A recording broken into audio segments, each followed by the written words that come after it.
Assalamualaikum warahmatullahi wabarakatuh. Berjumpa dengan saya kembali, Arif Eko Priyo Atmojo.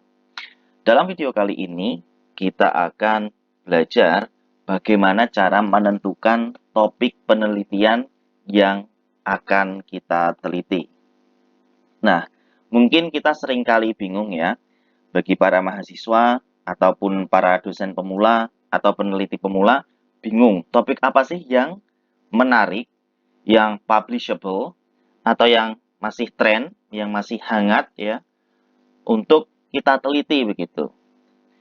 Nah, banyak sekali dari kita yang misalkan mengharuskan melaksanakan field study atau initial study atau studi pendahuluan dengan cara mengambil data di lapangan dan uh, berasumsi bahwa seolah-olah hanya cara itulah ya cara untuk menentukan topik penelitian. Padahal tidak hanya demikian ya. Ada beberapa cara yang dapat kita lakukan. Salah satunya ini. Nah, di sini kita akan belajar cara menentukan topik penelitian dengan cara melihat tren pada jurnal-jurnal top tier sesuai dengan bidang keilmuan kita. Nah, di sini saya memberi contoh pada bidang keilmuan pendidikan bahasa Inggris. Ya, jurnal-jurnal top tier yang saya maksud di sini adalah jurnal-jurnal yang terindeks di peringkat Sinta 1 dan juga tentunya di indeks Scopus gitu. Di sini saya memberi contoh ada 1 2 3 4 5 6 7 jurnal ya. Ada 3 jurnal dalam negeri. Yang pertama adalah ini, Studies in English Language and Education. Ini terbitan Universitas Syiah Kuala, Unsyiah. Ya. Syiah Kuala University, ya betul, di Banda Aceh. Lalu ada Indonesian Journal of Applied Linguistics, ini terbitan Universitas Bali Bahasa, Universitas Pendidikan Indonesia. Lalu ada Tevlin Journal, ini terbitan Tevlin ya, Tevlin Publication Division. Lalu ada The Journal of Asia TEFL ya. Ini merupakan jurnal dengan yang terindeks Scopus dengan Q1, peringkat Q1 ya, sangat tinggi ini, paling tinggi Q1. Lalu ada Max TESOL Journal ya. Ini juga terindeks Scopus. Itu Q4 ya. Lalu ada Electronic Journal of Foreign Language and Teaching. Ini juga terindeks Scopus. Ini terbitan National University of Singapore.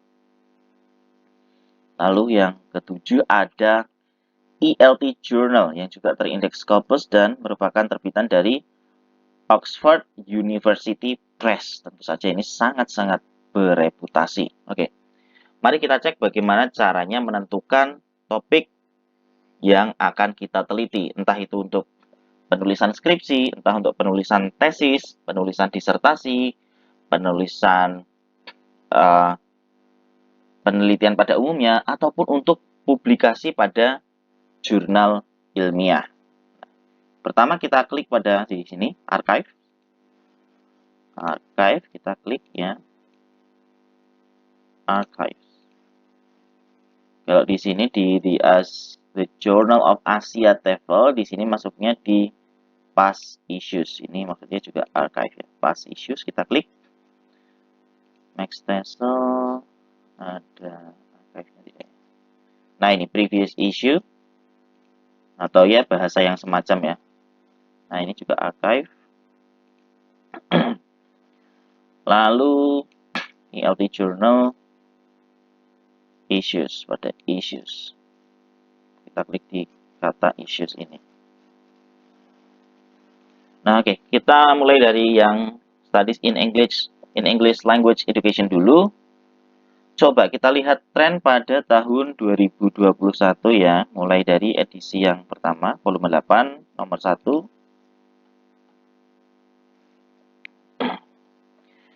Ya, kita lihat di sini artikel-artikelnya ada banyak artikel ya, ini 1, 2, 3, 4, 5, 6, 7, 8, 9, 10 lebih ya.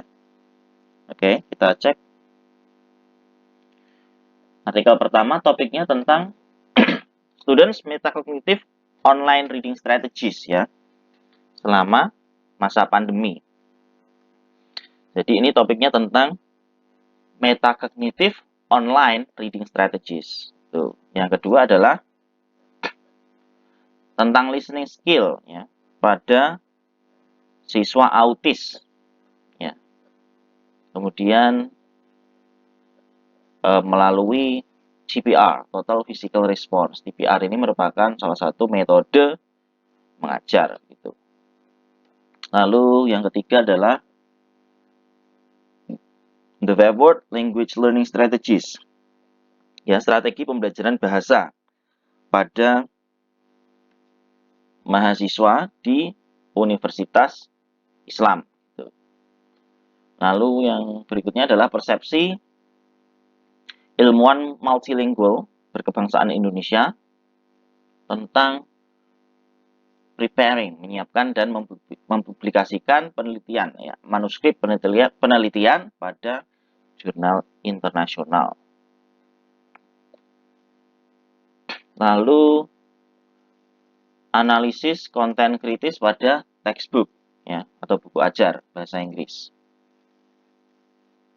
Kemudian Resurface English Teachers Experience with Various Call Applications. Ini mengenai pengalaman guru bahasa Inggris. Resurface berarti masih mahasiswa ya, masih S1 begitu. Dengan aplikasi-aplikasi Computer Assisted Language Learning. Ya, apa saja hambatannya dan refleksinya. Terus ada juga High Stakes Testing and English Teachers Role as Materials Developers. Insights from Vocational High School. Ya, High Stakes Testing ini mengacu pada tes high stakes seperti ujian nasional ataupun ujian sekolah gitu ya. Dan peran guru bahasa Inggris sebagai pengembang materi ajar atau bahan ajar.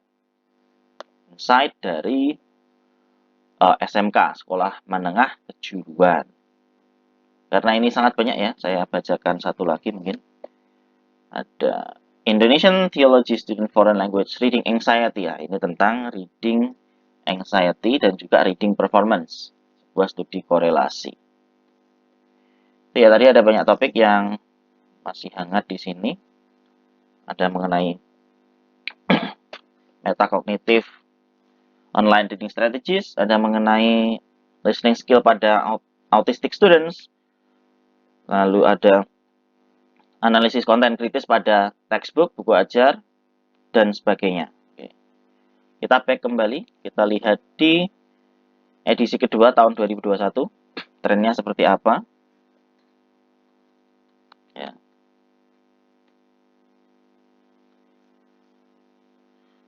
Misalkan, ini ada The Flipped Classroom, Improving Critical Thinking for Critical Reading of EFL Learners in Higher Education. Ini berarti topiknya tentang flipped classroom. Ya. Dalam upaya meningkatkan critical thinking dan juga critical reading. Lalu ada strategies employed by EFL doctoral candidates in dissertation writing completion. Berarti ini temanya tentang dissertation writing dan juga strateginya. Nah, ini yang juga hangat dibincangkan sekarang adalah TPEC ya. The EFL Pre-Service Teachers Experiences and Challenges in Designing Teaching Materials Using TPEC Framework. Jadi challenge ketika mendesain teaching materials menggunakan TPEC Framework itu seperti apa yang dialami oleh para mahasiswa S1 Pendidikan Bahasa Inggris. Lalu ada Developing Descriptive Reading Materials in EFL Classes by Utilizing the Local Culture.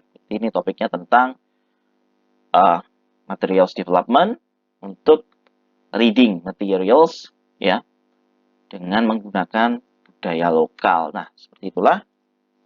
Demikian juga hal ini bisa kita lakukan untuk melihat pada edisi yang ketiga gitu ya. Dengan cara seperti ini kita akan dapat mengetahui tren atau topik-topik yang sedang hangat diteliti oleh para scholars ya.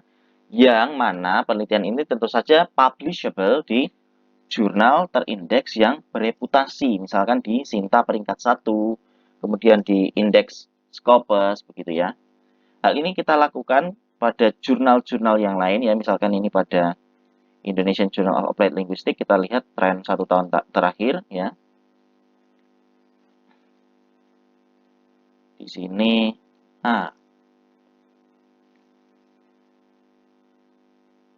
misalkan ini, teachers, beliefs, and practices in teaching reading at Islamic secondary schools in Indonesia ya. Ini mengenai belief dan practices dalam mengajarkan reading di sekolah Islam di Indonesia. Di sekolah-sekolah Islam di Indonesia. Lalu, online support provision in the self-disclosure of eating disorders. Kemudian, exploring EFL University learners acquisition of advanced reading skills in the Yemeni context ya. Ini meneliti tentang EFL University learners acquisition. Akuisisi terhadap keterampilan membaca tingkat lanjut ya pada konteks Yaman, negara Yaman. Oke. Lalu coba kita lihat edisi yang kedua di bulan tahun 2021.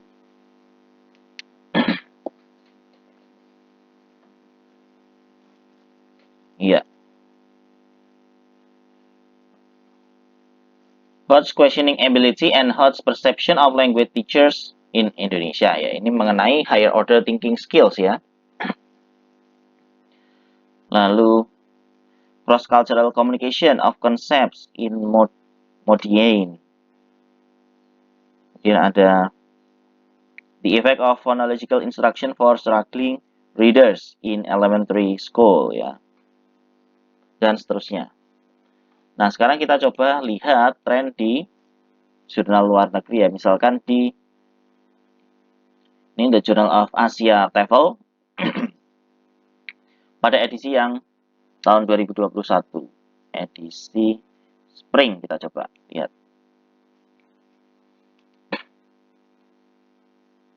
Effects of examinees perception of interlocutor proficiency on paired oral assessment results. Ya, ini berarti topiknya adalah examinees perception tentang proficiency atau kecakapan bahasa lawan bicaranya. Lalu mengevaluasi supports for learner autonomy in ELT textbook ya. Ini textbook evaluation ya. Mengenai learner autonomy. Lalu teachers perspectives on motivational challenges and strategies in L2 writing classes at higher education institution in the UIA. Ya, ini berarti topiknya adalah tentang motivational challenges dan strategies pada kelas menulis dalam bahasa asing. L2 writing classes. Lalu input modality and working memory capacity effects on the acquisition of receptive and productive vocabulary knowledge.